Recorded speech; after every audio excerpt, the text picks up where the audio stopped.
गुरुजी आपके श्री चरणों में कोटि कोटि प्रणाम इस दासी का जी। और गुरुजी मैं ये मेरा प्रश्न ये है कि खाटू श्याम बाबा किस मतलब क्या कृष्ण से शीश कैसे दान दिया था? बर्बरीक जी ने भगवान से कहा कि हम कुछ ही बाणों में युद्ध जीत सकते हैं महाभारत का। तो भगवान ने कहा चलाओ, तो एक बाण से उन्होंने सारे पीपल के पत्तों पर छेद कर दिया जी। तो भगवान ने कहा कि भाई तुम साथ किसका दोगे? तो उन्होंने कहा कि जो पक्ष हारने लग जाएगा उनका साथ दे देंगे। तो भगवान समझ गए कि हारेगा तो दुर्योधन, और आप जैसा योद्धा दुर्योधन का साथ देगा तो दुर्योधन की ताकत बढ़ेगी, वो मिसयूज करेगा ताकत का। तो सिर काट दिया भगवान ने। तो कटा हुआ सर पूरा महाभारत देखा। बाद में भगवान ने अपना नाम दे करके मेरा नाम श्याम आज तुम्हें देता हूँ और तुम खाटू में जा कर के रहो और सदा मेरा स्मरण करते रहो, जो भक्त आए उन पर कृपा करते रहो। तो तब से नाम पड़ गया खाटू श्याम। तो भगवान कृष्ण की कृपा से ही उन्हें ये सब कुछ प्राप्त हुआ। तो कृष्ण भगवान और खाटू श्याम बाबा अलग हैं? हाँ, अलग अलग हैं, अलग। पर भगवान ने अपनी ताकत, अपनी शक्ति और अपना नाम उन्हें दे दिया। वो बर्बरीक हैं, पर भगवान की शरण में भगवान के भक्त हैं वो, और भगवान ने फिर अपनी शक्ति प्रदान कर दी। गुरुजी आपको जो मैं स्टूडियो में देखती थी, न्यूज़ चैनल देखती, मुझे इतना दिल धक धक करता था। मैं जब मेरे पति जी न्यूज़ ज़्यादा देखते हैं तो आपके जो देखते थे स्टूडियो में तो बहुत दिल धक धक। देखो कैसे कैसे लोग हैं कि गुरुजी को कितने क्वेश्चन कर रहे हैं कि कितना अच्छा काम कर रहे हैं मेरे गुरुजी। और गुरुजी मैं चरणोदक चाहती हूँ आपका, मैं आपका चरणोदक लेना चाहती हूँ। ठीक है मैया, आप तो आशीर्वाद दो। गुरुजी मैं सुबह आपका चरणोदक ले सकती हूँ? आप आशीर्वाद दो हमें, बस सेवा करते रहें बस। हेलो हेलो महाराज जी के चरणों में इस दास का प्रणाम जी। आपसे सुबह बात हुई थी हमारी कि हमें कविता आपको कुछ सुनाना है। बिल्कुल सुनाइए, कविता आप कवि हैं, सुनाइए। मेरा नाम मोहन चंद्र दीवाना है और मैं जालौन का रहने वाला हूँ। मोहन चंद्र दीवाना आप ही हैं? हाँ। अच्छा, मोहन चंद्र दूसरे भी सुने थे हमने, पर आप दीवाना हैं। बढ़िया। छोड़िए माइक, छोड़ दो माइक। तो सबसे पहले आपको भगवान श्री कृष्ण के चरणों में सादर समर्पित ये छंद है। सुनाइए सुनाइए, छंद सुनाइए। कोमल कपोल कारी कजरारी कोर कढ़ी, कोमल कपोल कारी कजरारी कोर कढ़ी, कुंचित है केश काले किशन कन्हाई के, भाल सोहे मुकुट वाह। मुकुट में मयूर पंख, हम्म। कानन में कुंडल सुहावे यदुराई के, वाह। निरख के अंग अंग कोटि कोटि भी अनंग, वाह।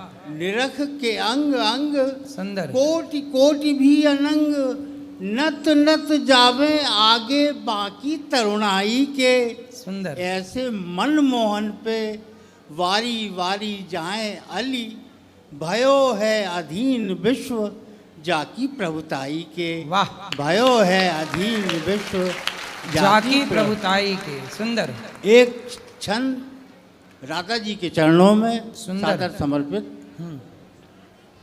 16 कला में परिपूर्ण है जो भली भांति, उनकी कला के बड़े कौतुक नवीन हैं, जिनके गुणों का करें गुणगान देव ऋषि। सुंदर। ऐसे गुणवान सर्वगुण में प्रवीण है, वाह। जिनके अधीन काम क्रोध मोह लोभ सृष्टि, जिनके अधीन जी जी काम क्रोध मोह लोभ सृष्टि, वाह। ऐसे कर्म योगी कृष्ण सृष्टि में विलीन है। वाह। सुंदर। और धन्य धन्य ब्रस भानुजा, धन्य ब्रस भानुजा, बड़ी है बड़ भागनी तू, जो त्रिलोकी नाथ है वो भी तेरे अधीन है। वाह। वो भी तेरे अधीन, वो भी तेरे अधीन है, जो त्रिलोकनाथ है वो भी तेरे अधीन वो है। भी तेरे अधीन है।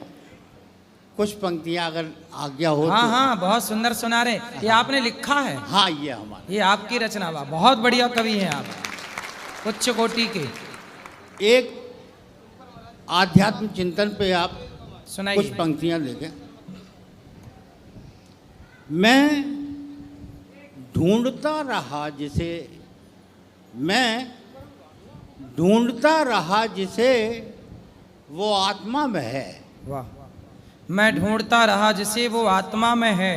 सुंदर। मैं ढूंढता रहा जिसे वो आत्मा में है, परमात्मा का अंश ही जीवात्मा में है। वाह। परमात्मा का अंश ही जीवात्मा में है, जिसका प्रकाश सूर्य में है, चंद्रमा में है। जिसका प्रकाश सूर्य में है, सूर्य में है, चंद्रमा में है, और तारों में जगमगाए वही पूर्णिमा में है। तारों में जगमगाए वही पूर्णिमा में है। और महाराज जी, ये विशेष पंक्तियां आपके लिए हैं हाँ। कि अपराध, अपराध लघु या दीर्घ हो, अपराध लघु या दीर्घ हो, अपराध लघु या दीर्घ हो, वो दंडनीय है। दंडनीय। अपराध लघु या दीर्घ हो, या दीर्घ हो, वो दंडनीय है जी। क्षमता, क्षमा तो बस उसी परमात्मा में है। वाह। क्षमता, क्षमा तो बस उसी परमात्मा में है। और दीवानापन, दीवानापन प्रभु के लिए व्यर्थ प्रदर्शन। दीवानापन प्रभु के लिए व्यर्थ प्रदर्शन, यदि मन महात्मा सा न धर्मात्मा में है। दीवानापन प्रभु के लिए व्यर्थ प्रदर्शन, यदि मन महात्मा सा न धर्मात्मा में है, तो दीवानापन प्रभु के लिए व्यर्थ।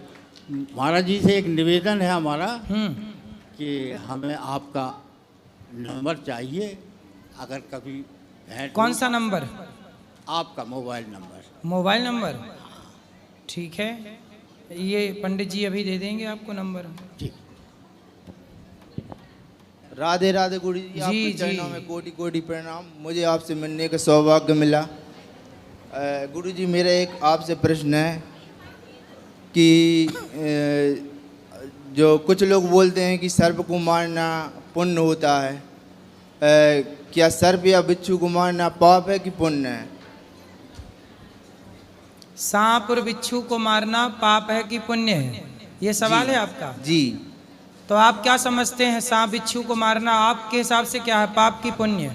कुछ लोग बोलते हैं कि सर्प घसटते हैं, उनको मारने से पुण्य मिलता है।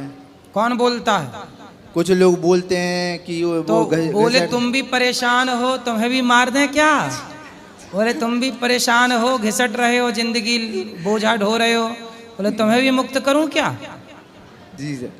और गुरु जी, एक सवाल और है। जो हम कीटनाशक दवाई डालते हैं, जो उसमें कई कीटाणु नष्ट हो जाते हैं। चूहे घर में रहते हैं, उनको चूहा मार दे देते हैं कुछ लोग। चूहा मारने को चूहा मार वाली दवाई नहीं डालना चाहिए चूहों के लिए। जी। चूहा पकड़ने का एक सुंदर सा पिंजरा आता है, वो अंदर खाद्य पदार्थ लगा दो, पिंजरे में घुस जाता है, सुरक्षित वो भी रहता है, आप भी सुरक्षित हो। पिंजरा से जाके जंगल में उसको फेंका, अपना जंगल में रहे। हत्या, जितनी हत्या देखो बच सकते हो हत्या से उतना बचो। जी। किसान कीटनाशक दवाई डालता है, जी, वो जी। किसान की मजबूरी है, जी। नहीं डालेगा तो फसल खत्म कर देगा जी। जीवाणु, इसलिए उसकी मजबूरी है। जी। तो जितना आप चूहे को तो मारना मजबूरी नहीं है, चूहे को पकड़ के आप जंगल में फेंक दो, जी। है ना? इसलिए मारने से बचो। हम क्यों किसी को सताएं बेवजह? जी, जो कीटनाशक है वो मजबूरी है, मजबूरी में किया गया, वो हम जान के नहीं कर रहे हैं, मजबूरी है। जी। जी। तो मजबूरी का पाप तो फिर भी क्षमा है, पर जान कर बेवजह पाप किया जाए वो दोष है। जी। जी एक सांप बिच्छू को क्यों मारोगे? जी सांप जहरीला होता है। जैसे यदि सांप नहीं रहेंगे तो ये पूरा प्रकृति का संतुलन बिगड़ जाएगा। पता है अंतरिक्ष में आकाश में जो जहर होता है वो जहर कौन ग्रहण करता है? सांप ग्रहण करता है। तो सांप जब हो गए नहीं तो ग्रहण कैसे करेगा? प्रकृति में भी तो दोष होता है उस जहर, वो जहर कौन पिएगा? सांप ही ना ग्रहण करेगा। इसलिए सांप भी इस प्रकृति में उतना ही महत्व रखता है जितना महत्व मनुष्य रखता है या पेड़ पौधे रखते हैं। जी इतना ही महत्व सांप का है धरती पे। इसलिए किसी जीव को क्यों मारा जाए? मिल जाए तो पकड़ के जंगल में फेंक दो। जी जी जी एक सवाल और है हाँ, गुरु जी, जैसे रुद्राक्ष हम लोग बचपन में गांव में गैया चराते थे, जंगलों में जाते थे गैया चराने, खेतों में ढेर सारे सांप मिलते थे हम लोगों को। कभी हमने आज तक किसी सांप को नहीं मारा। हमें सांप से बचपन में डर भी लगता था और हमें बहुत मिलते थे। बैठे रहो तो बगल से सांप निकल जाए, क्योंकि गांव में गैया चराने में यही होता है। खेतों में गैया चल रही है, जंगलों में चल रही है, पता नहीं कहाँ से सांप। कभी मारा नहीं हम लोगों ने। जी जी और गैया सांप के उसी क्षेत्र में चरती भी रही। कभी सुनने में नहीं आएगा कि सांप ने किसी गैया को डस लिया। जी सब अपने अपने काम कर रहे हैं। एक सवाल और है, जो रुद्राक्ष माला धारण करते हैं, रुद्राक्ष और तुलसी की माला, इसके क्या क्या नियम है इसे पहनने के, धारण अभी करने बताए तो कि नियम ये है कि मांस ना खाओ। जी आप खाते हो? नहीं खाते। शराब पीते हो? नहीं पीते। बीड़ी बीड़ी नहीं पीते। सिगरेट नहीं पीते। तंबाकू गुटखा खा लेते हैं। खा लेते हो? जी तो क्या मिल जाता है उसको खाने से? लोगों ने सिखा दिया शुरू शुरू में एक एक दो दो गीड़ी खिला के। अब हम सिखा रहे हैं कि ना जी। खाओ, तो हमारी सीखोगी कि उन दोस्तों की सीखोगे? जी अब छोड़ना मुश्किल हो गया है। क्यों जी छोड़ना मुश्किल हो गया गुटखा? जी क्यों? मतलब गुटखे ने इतना आपको गुलाम बना लिया कि आप छोड़ नहीं पा रहे हैं। तो आप उसके गुलाम हो गए कि नहीं? कम करने की कोशिश करते हैं। पहले ये बताओ, आप गुलाम हो गए कि नहीं गुटखे के? जी ये कंपनी आपको गुटखा का गुलाम बना बना के सारा पैसा कितने का खा लेते हो रोज? सर गुरुजी, ये सरकार बंद क्यों नहीं करवा देती है गुटखों को? सब सरकार करे, तुम खाना बंद कर दो, अपने आप बंद हो जाएगा।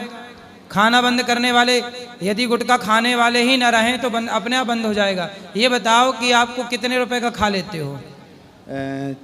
40 रुपए का। सरकार तो सेल्फास भी मेडिकलों में मिलती है, तो आप सेल्फास भी खा लोगे क्या कि जो बिक रहा है सब खा लो?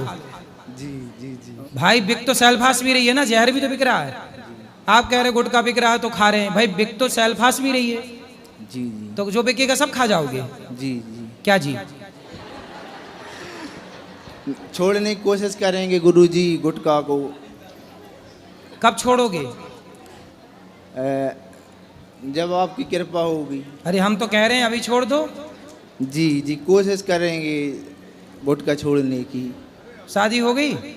जी हो गई गुरु। तो 40 रुपया का रोज खर्चा है आपका। जी जी और इसी गुटखा के आपके पास रखा गुटखा जेब में? है। दिखाओ जरा, निकालो, देखो नीचे क्या लिखा उसमें। पढ़ो अच्छे से, पढ़ के सुनाओ नीचे क्या लिखे, लाइन लिखी है। तानसेन। अरे तुम नाम नहीं पूछ रहे, तुमसे ब्रांड। नीचे लाइन लिखी है कि गुटखा खाना स्वास्थ्य के लिए हानिकारक है। दिखाओ जरा, उसमें लिखा है। लिखा है ना पढ़ा है? पढ़ा है? पढ़ा है। तो काहे नहीं समझ रहे हो? कैंसर हो जाएगा तुम्हें। कैंसर हो जाएगा तो फिर मुंह फाड़ना पड़ेगा या पूरा हटाना पड़ेगा गाल वाल। और पत्नी और बच्चे सब बेचारे रह जाएंगे बिना बाप के और बिना पति के। जी तो आप चाहते हो कि आप कैंसर से मर जाओ? एक आए थे मेरे पास व्यक्ति, वो कहते थे, आए इसीलिए आए, बोले गुरुजी डॉक्टर ने बोला है मैं 7 दिन बाद मर जाऊंगा। गुटखा खा के कैंसर हो गया था और बोले डॉक्टर ने बोला अब 7 दिन बाद मर जाऊंगा। 7 दिन के महीना भर बोल रहे थे वो। और बताइए फिर वो लगता है मर ही गए। तो गुटखा खा के आप मौत ही तो खरीद रहे हो 40 रुपया में रोज की। जी जी क्या जी? अब खाओगे कि नहीं? नहीं खाएंगे। कब से? 1 हफ्ते बाद। 1 हफ्ते बाद मतलब 1 हफ्ते और खाओगे? जी जी। क्यों? और इसी 1 हफ्ते में आपको कैंसर हो गया तो? 1 हफ्ते में धीरे धीरे कम करके उसे छोड़ देंगे। तो लौंग खा लिया करना भाई। जी आपको गुटखा की तलब लगे तो थोड़ा लौंग खा लो, जी सौंफ खा लो, सौंफ। जी। और ये कैंसर होता है कि नहीं गुटखा खाने से पहले ये बताओ। बिना गुटखा वालों को भी कैंसर हो जाता है गुरुजी। ये किसने बोल दिया आपको? कई लोग ऐसे हैं जो गुटखा नहीं खाते उनको कैंसर हो जाता पर है। जो और गुटखा लोग खाते हैं उनको भी कैंसर होता है। कई लोग ऐसे हैं जो 100 साल तक गुटखा जर्दा गुटखा खाते हैं उनको कुछ नहीं होता। मतलब आपने ये नहीं सुना कि एक सज्जन ने, मैं बता तो रहा हूँ कि आए थे, बोले गुटखा खाने से कैंसर हुआ है। बहुत लोगों को गुटखा खाने से होता है। भाई देखो बीमारी तो फिर ऐसी है ना कि जो कुछ भी नहीं कर रहा उसको भी बीमारी हो जाती है जी। लेकिन इसका मतलब ये थोड़ी कि जहां से हो रही है बीमारी हम वो चीजें खाएं। इसके बिना क्या आप मर जाओगे गुटखा के बिना? जी। उत्तर दो। नहीं मरेंगे। तो काहे खा रहे हो? छोड़ देंगे। कब से? 1 हफ्ते बाद। पक्का? पक्का। माँ कसम खा के बोलो कि 1 हफ्ते बाद छोड़ दोगे। खाओ माँ कसम।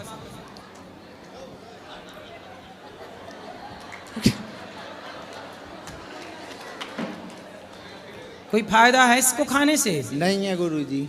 40 रुपया रोज बर्बाद हो रहे हैं। वो 40 रुपया का भैया थोड़ा बच्चों के लिए थोड़ा जोड़ जोड़ के कपड़े पढ़ाओ लिखाओ बच्चों। घर है खुद का कि किराए का है? खुद का घर है। कुछ कमाते हो? कितना कमाते हो? NTPC में जॉब करते हैं, 15,000 रुपया कमाते हैं। अब 15,000 कमाते हो, 40 रुपया रोज का खर्चा है जी। तो 40 के हिसाब से भैया 30 दिन का कितना हुआ जरा लगाओ हिसाब। कितना? 1200 रुपया महीना। अब बताओ 1200 रुपये आप बचाओ तो किसी अपने बच्चे को अच्छे स्कूल में पढ़ा सकते हो 1200 रुपये महीने में।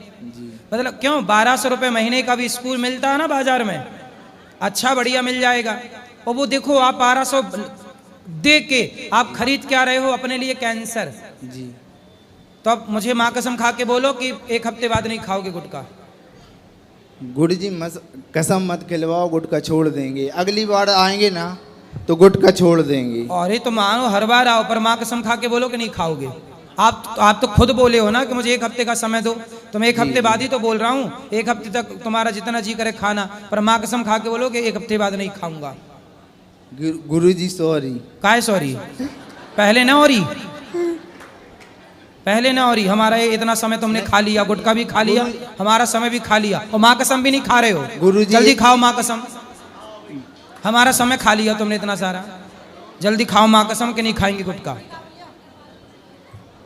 गुरुजी अगली बार तक आएंगे, आप पूरी कोशिश करके। अभी 1 हफ्ते बाद अगर हमने खा लिया तो क्यों खा लोगे 1 हफ्ते बाद? इसलिए तो बोल रहे हैं माँ कसम खाओ तो नहीं खाओगे। जल्दी खाओ, टाइम नहीं है बेटा। जी गुरुजी राधे राधे। क्या? आपके चरणों में कोटि कोटि धन्यवाद। तुम टाइम खराब करके जा रहे हो। गुरुजी छोड़ने की हम आप पूरी कोशिश करेंगे। माँ कसम नहीं खाओगे? हमरी कसम खा ले रहे हैं हम। अरे तुमरी काहे खाओ, माँ की खाओ, माँ की कसम खाओ। तुम्हारी कसम नहीं, माँ की कसम खाओ। माँ की कसम खाओ कि अब हम गुटखा नहीं खाएंगे 1 हफ्ते बाद से। खा लो ना मेरे भाई। आप छोड़ दोगे तो तमाम युवाओं को प्रेरणा मिल जाएगी, यार उसने छोड़ दिया हम भी छोड़ दें।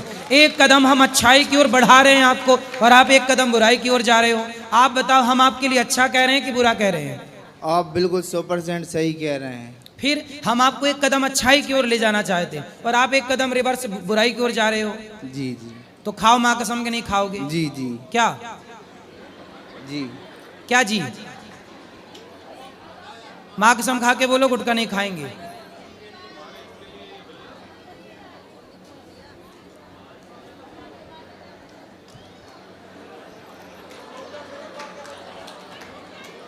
बोलो जल्दी।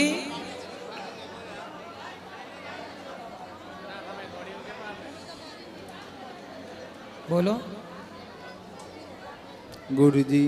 हाँ जल्दी बोलो। क्या? छोड़ देंगे गुरुजी।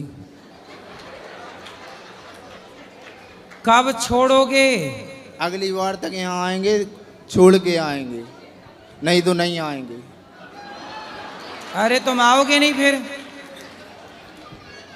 आओगे नहीं, हम कहाँ तुम्हें ढूंढते फिरेंगे? नहीं गुरुजी, आपको टीवी पे देख लेंगे हम। अरे तो हम कैसे देखेंगे तुम्हें? तुम तो हमें देख लोगे। तुम हमें देखो इससे मतलब नहीं है, हम तुम्हें कह रहे हैं जो वो मान लोगे इससे तुम्हारा भला हो जाएगा। गुरुजी आपकी बात मान लिया, हाँ, मान ली बिना कसम खाए। कसम ना खाओ, काहे नहीं खा रहे तुम कसम? खा लो। अरे धोखे से वो खा लिया तो फिर धोखे से काहे खा लोगे? खरीद नहीं मत, गुटखा खाने वालों के संग बैठ नहीं मत। अच्छा ये बताओ, आपका बेटा है? लड़की है। लड़की? लड़की गुटखा खाने लग जाए तो वो जी। सही कर रही है कि गलत कर रही है? गलत। तो आप उसे क्या बोलोगे कि बेटा नहीं खाना? नहीं खाना। तो गुटखा खाना सही है? गलत है।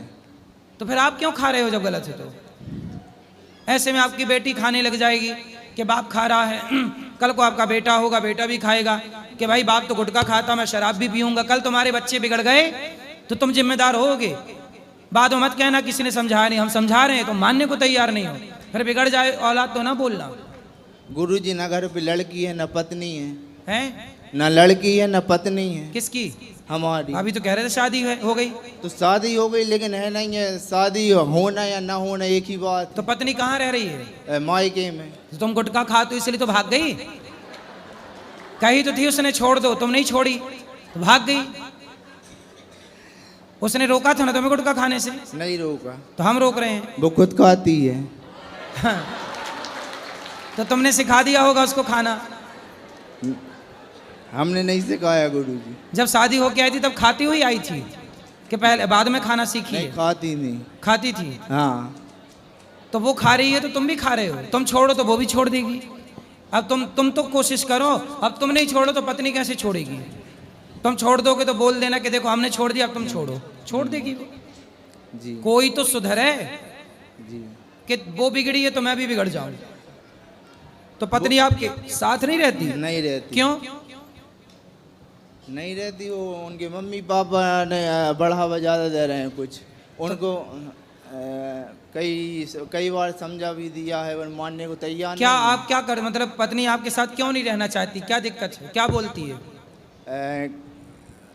यहाँ नहीं रहना अच्छा नहीं लगता है सब ऐसा। तो कहाँ रहना उसको? मायके। तो मायके में उसको बोलना कि अपने पिता की पूरी संपत्ति मेरे नाम कर दो, चलो वहीं चलते हैं मस्त, हाँ। ऐसा बोल देना। तो यहाँ सब कुछ बताती नहीं, कुछ जवाब नहीं देती कि हमने तो एक दिया क्या करना है तुमको। तो जवाब तो आप भी नहीं दे रहे हो, हम भी तो बोल रहे हैं माँ कसम खा लो।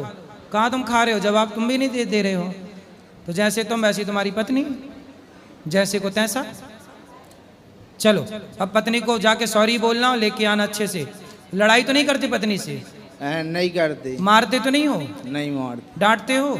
नहीं डांटते। लड़ाई नहीं करते। तो काहे भाग गई वो? अब क्या पता। तुम्हें कुछ नहीं पता? नहीं वो कहते हैं क्या रहना नहीं है यहाँ, महीने यहाँ रहती, 2 महीने वहाँ रहती। चलो अब लेके आना, मेरे पास लाना, मैं उसको समझाऊंगा, ठीक है? अगली बार पत्नी को भी ले आना और गुटखा छोड़ के आना। चलो।